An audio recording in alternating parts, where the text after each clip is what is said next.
Okay, on to question number 4. So we've got the continuous function f is defined on the closed interval -6 to 12. And the graph of f consists of 2 semicircles and 1 line segment, and shown in the figure below. And then we've also then got a new function here, g, and g is defined as the integral from 6 to x under the function f of t dt, right? So almost every year they ask a question where they either give you a graph of f and then define some new function as the integral of f, or they give you a graph of f prime and then ask you questions about that. So you can pretty much guarantee something along one of those two lines. So it says find g prime of 8, give a reason for your answer. So this is where you immediately say, okay, I want to show to them that I know the fundamental theorem of calculus that says g prime, if I take the derivative of g, and g is defined as an integral function, then the derivative is just going, as long as that integral function runs from a constant, which it does, 6, up to x, then that means g prime is just f of x, right? Boom. There's a point. So now then if I need to find g prime at 8, that means I'm really just finding f at 8.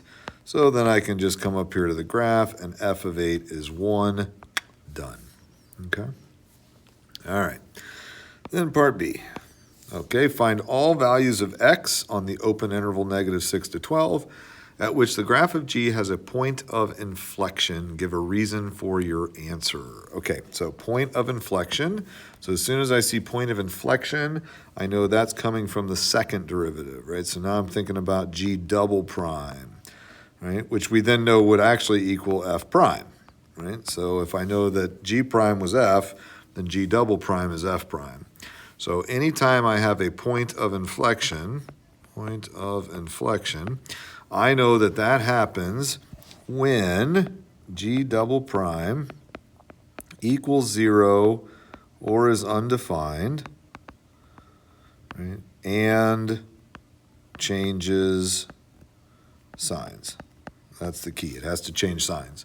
So if I come back up here, then that is saying, well, when is the second derivative 0?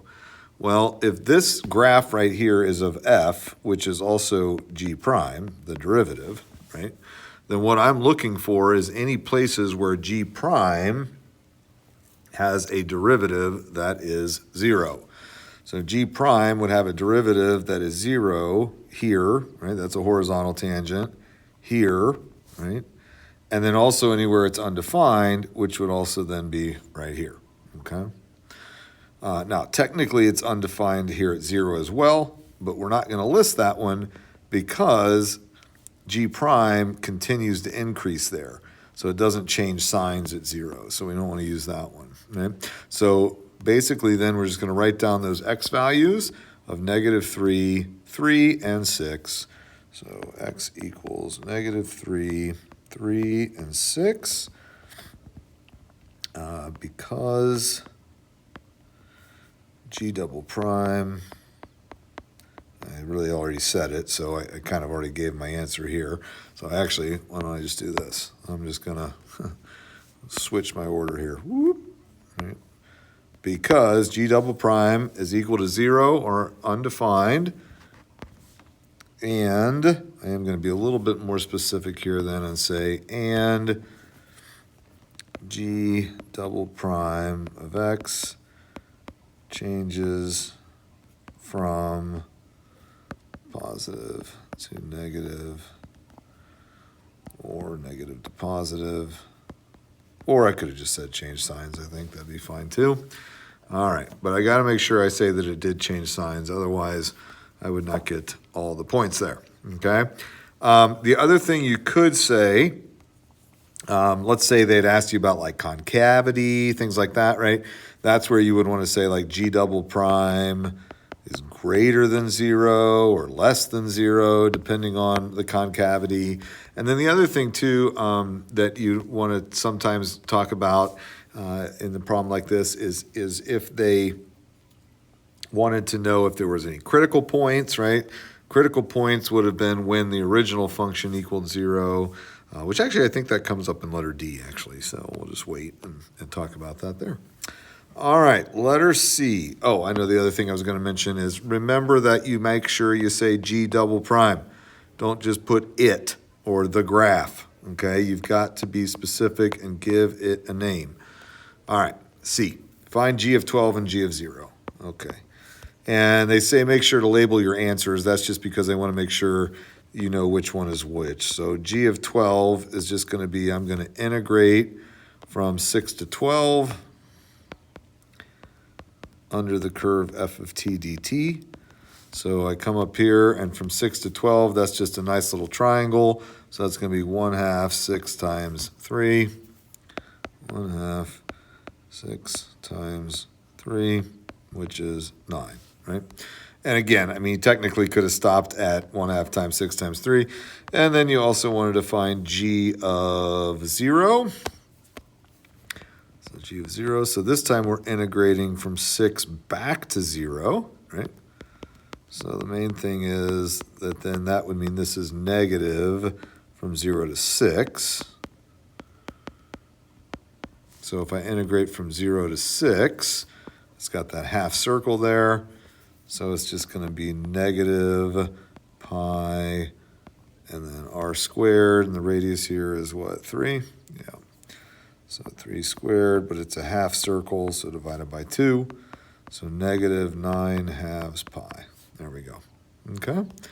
So the main reason there, and a lot of that you could have done in your head, but you want to make sure that you tell them G of 12 is 9, G of 0 is this one, so that it's clear that you knew which answer was which. Okay. Part D, find the value of x at which G attains an absolute minimum. Okay, absolute minimum. Oh, that's candidate's test, right? And so now we want to think about, well, where do minimums happen? And so those happen at critical points. So this is where then you want to make sure, again, that you're clear to the reader, hey, I know that a critical point occurs when G prime equals 0. All right? So write that down. If you're thinking it, write it down so they know. Because if you just went here and wrote down, okay, negative 6, 0, 6, and that was it, then the problem is if all you did was write x equals negative 6, 0, and 6, they're going to say, well, they just pull those numbers out of thin air? Where'd they get those numbers, right? Well, this is where I got the numbers. I knew that was when the derivative equaled 0. Now, I also know then that if I need an absolute, then that's going to be candidate's test. And so an absolute min could occur at the endpoints. So that was negative 6 and 12. And then we also know it could have happened at any of those critical points, which were negative 6, which we already had, 0, and 6. One thing about the candidate's test, folks, is you don't want to write anything that's not actually a candidate, right? The only candidates are those critical points. If you start testing like 2, 3, 4, 5, 7, 8, then you're just trying everything. They're going to take off, right? They want you to show, hey, these, I know I need to test my endpoints, and then I need to test any critical points, right? That's what I'm testing. Now, what am I plugging those into? Well, I'm plugging them back into the function g, right? Because I want to know when is g at a max or a min, in this case min, right? So I got to plug back into g. So if I find g of negative 6, so if I come back up here and think about that, if I'm starting here at 6 and I'm integrating all the way back to negative 6, these two areas are going to cancel each other out. So that's just going to be 0. Whoop, whoop, 0. And then g of 0, I already found, right? G of 0 I found in part C. It was negative 9/2 pi, right? Use the things you have found, right? Very often that's the case. And then they want you to find g of 6, which we already, well, actually, no, we didn't find that, but that's easy because if I'm going to integrate from 6 to 6, that's just going to be 0, right? So if I'm integrating from 6 to 6, that's 0. And then 6 to 12, we found it was 9. So when I look at all those y values, right, those are y values. Those are not slopes. Those are the y values of g. So I want the one that is the minimum on that interval. So my minimum happens right here at -9/2 pi, which is when x is 0. So now then again, this is where I got to be careful. What do they ask for? Do they want the absolute min, or do they want the value of x? Oh, they wanted the value of x.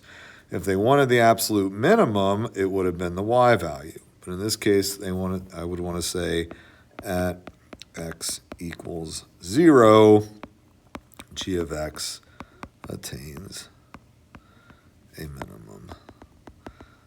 Now, you could say a minimum of -9/2 pi if you wanted to, but you could have just said at x equals 0, g of x attains a minimum. And again, it's set up here, justify, right? Well, that candidates test is your justification. So you're all done.